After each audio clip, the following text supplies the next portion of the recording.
ఎట్టకేలకు కర్ణాటకలో పదవుల పంపకం ఓ కొలిక్కి వచ్చినట్లు తెలుస్తోంది. మంత్రివర్గంలో కీలక శాఖలపై కాంగ్రెస్ జేడీఎస్ పట్టుబట్టగా జేడీఎస్ పంతం నెగ్గించుకుంది. ఆర్థిక శాఖ జేడీఎస్ కు, హోంశాఖ కాంగ్రెస్ కు ఇచ్చేందుకు రెండు పార్టీల మధ్య అంగీకారం కుదిరింది.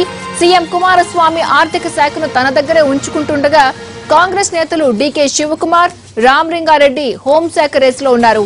రామలింగారెడ్డికి హోం ఇస్తే శివకుమార్ కు విద్యుత్ శాఖ కేటాయించే అవకాశం ఉంది.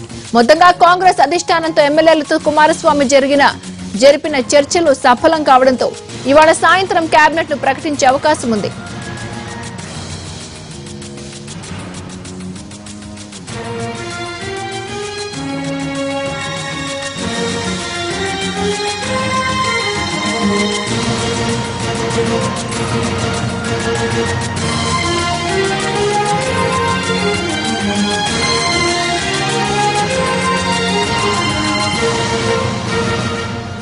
కర్ణాటకలో పదవుల పంపకంపై పూర్తి సమాచారాన్ని మా ప్రతినిధి దినకర్ అందిస్తారు. దినకర్, చెప్పండి. చాలా ఆసక్తికరంగా జరిగింది ఈ కేబినెట్ కూర్పు కూడా, ఎన్నో డ్రామాల మధ్య ఫైనల్ గా జేడీఎస్ఏ తన ఆర్థిక మంత్రిత్వ శాఖని మాత్రం తన దగ్గరే ఉంచుకుంది. మిగతా శాఖలు ఎలా ఉండబోతున్నాయి? కాంగ్రెస్ కి ఎన్ని దక్కే అవకాశం ఉంది? గత వారం రోజులుగా గందరగోళంగా ఉన్నటువంటి కర్ణాటక కేబినెట్ లో మంత్రుల పదవులకు సంబంధించి కూడా రెండు పార్టీలు పట్టుబడుతున్నటువంటి పరిస్థితి కొనసాగుతూనే ఉంది.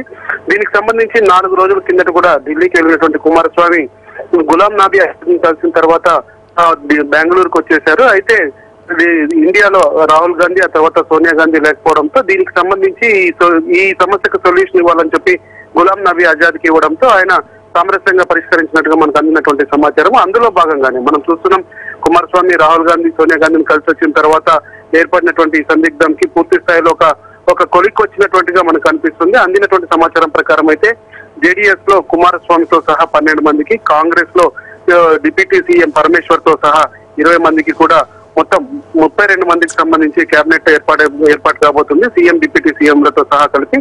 సో అందులో భాగంగానే కాంగ్రెస్ పార్టీకి మిగిలినటువంటి 19 స్థానాల్లో ఉన్నటువంటి ఎమ్మెల్యేలకు కూడా అందులో మంత్రి పదవులు ఇవ్వాలని చెప్పి నిర్ణయం తీసుకున్నారు.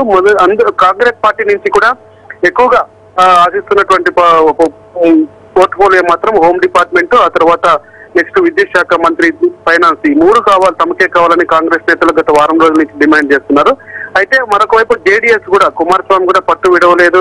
ఆర్థిక శాఖ తన దగ్గరే ఉండాలని, హోమ్ డిపార్ట్మెంట్ కూడా తన దగ్గరే ఉండాలని చెప్పి కాంగ్రెస్ పార్టీకి అల్టిమేటం జారీ చేయడం జరిగింది. అయితే ఇరు పార్టీల అగ్రనేతల మధ్య సయోధ్య కుదరడంతో ఆర్థిక శాఖకు సంబంధించి జేడీఎస్ దగ్గర ఉండబోతుంది, హోమ్ డిపార్ట్మెంట్ వచ్చి కాంగ్రెస్ పార్టీకి ఇవ్వాలని చెప్పి నిర్ణయం తీసుకున్నారు. అయితే ఇందులో కూడా ఆర్థిక శాఖకు సంబంధించి కుమారస్వామి మెయింటైన్ చేయబోతున్నారు. గతంలో కూడా దీనికి సంబంధించి సీఎం దగ్గర ఉన్నటువంటి పరిస్థితి ఉంది. ఆయన దీనిపైన పట్టున్నటువంటి వ్యక్తిగా తనకు తాను చెప్పుకుంటూ ఉంటారు కనుక ఆర్థిక్ శాఖను ఎవరికి ఇస్తారు జేడీఎస్ లో అన్న దానిపైన ఇక ఎలాంటి ప్రశ్నలు ఉండకపోవచ్చు.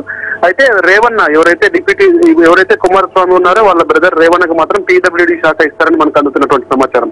ఇక కాంగ్రెస్ పార్టీలో కీలకమైనటువంటి పదవులు ఆశిస్తున్నటువంటి వారిలో డీకే శివకుమార్ ముందంజలో ఉన్నారు, ఆ తర్వాత రామలింగారెడ్డి, ఆ తర్వాత మాజీ మంత్రులు 5-6 మంది కూడా లైన్ లో ఉన్నారు. అయితే కీలకమైనటువంటి హోమ్ డిపార్ట్మెంట్ కాంగ్రెస్ పార్టీకి వస్తున్న నేపథ్యంలో ఇప్పుడు శివకుమార్, రామలింగారెడ్డి మధ్య రేస్ ప్రారంభమైంది.